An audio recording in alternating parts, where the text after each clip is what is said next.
రీసెంట్గా రాజ్యసభ కాంగ్రెస్ పార్టీ రాజ్యసభ వేం నరేందర్ రెడ్డికి ఇవ్వడం జరిగింది. దానిపైన భిన్నాభిప్రాయాలు వస్తున్నాయి. అంటే బీసీ ఉద్యమం నడుస్తుంటే బీసీలు చాలామంది ఉన్నారు, హనుమంతరావు లాంటి సీనియర్ బీసీ నాయకులు ఉన్నారు, ఇవ్వచ్చు కదా, వేం నరేందర్ రెడ్డికి ఎందుకు ఇచ్చినారు, రేవంత్ రెడ్డి కాదు ఎప్పుడు ఉంటాయండి. ఎవరిని పెట్టినా దానికి విమర్శించే వాళ్ళు ఇప్పుడు ఉంటారు. అంతేనా సార్? ఏకాగ్రహం ఉండదు కదా, కష్టం వస్తాయి.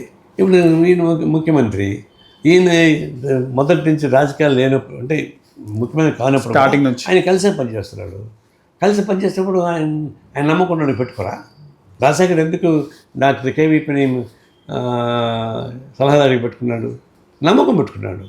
అంటే నమ్మకాలు ఉండాలా, నమ్మకుండా కూడా ఉండవుతుంది. అందులో ఈయన మొదటి నుంచి కూడా ఏ స్వార్థం లేకుండా కలిసి పనిచేశాడు. ఇప్పుడు అవకాశం కాబట్టి ఇచ్చాడు. దానికి ఒక్క పదవికి 10 మంది కాపలా కాసుకుంటారు. ఎప్పుడు ఓకే, ఒకటికి 9 మంది వ్యతిరేకిస్తారు.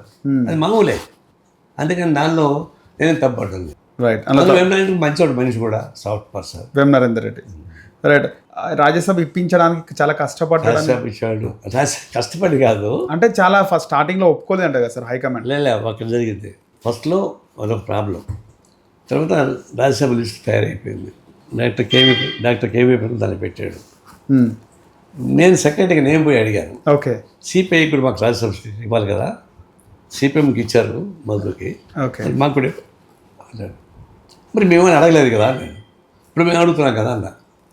సరే, ఒకరోజు కాబట్టి నాకు ఫోన్ చేసి, పార్లమెంట్లో మీ సుధాకర్ రెడ్డి గారు ఉన్నారు, ఓకే, మరి సోనియా గారిని అడగమని చెప్పండి పోయి, అప్పుడు నేను చూస్తాను అన్నాడు. అప్పుడు సుధాకర్ రెడ్డి గారికి చెప్పా. సుధాకర్ రెడ్డి గారు సీకే చంద్రప్పుడు ఇద్దరు పార్లమెంట్లో ఉన్నారు అప్పుడు, లోక్సభ సభ్యులు. ఓకే. ఆమెను అడిగారు పోయి, ఆమె ఛాంబర్కి తీసుకెళ్ళి మాట్లాడింది. ఇట్లా మాకు రాజ్యసభ చేయాలి కదా అంటే రాజశేఖర్కి ఫోన్ చేసింది.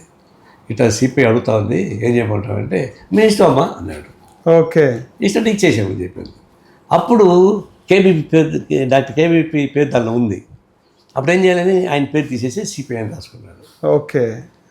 ఆయన ఏమనుకున్నాడు, నాకు అనుకున్నారు వాళ్ళు, ఓకే, నారాయణ గట్టి కొడుతున్నారు కాబట్టి నారాయణకి సీటు అంటే నారాయణకి ఇద్దాలే అని కేబీపీ కూడా స్వచ్ఛందంగా తగ్గించి పెట్టుకున్నారు. ఓకే.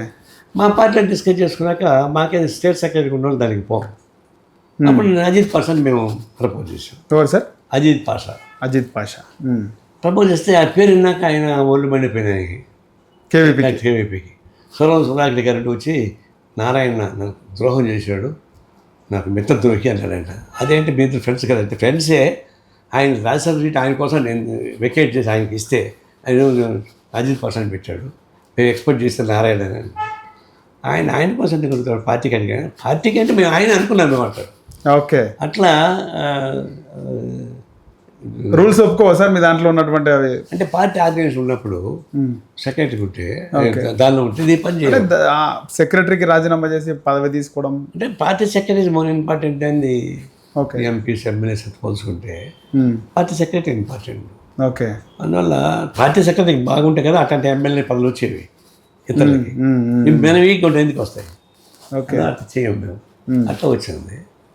అట్లా వస్తే అయిపోయాడు. అంటే దాన్ని బట్టి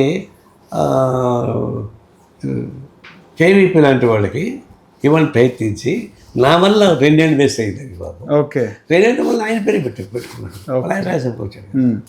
కానీ రాజశేఖర్ రెడ్డి గట్టిగా పట్టుబడలేదా కేవీపీకి ఇవ్వాల రాజ్యసభ అని? అంటే సిపిఐ నా పేరు వచ్చేకాడికి మెత్తపడ్డాడు. ఇద్దరు మెత్తపడ్డారు.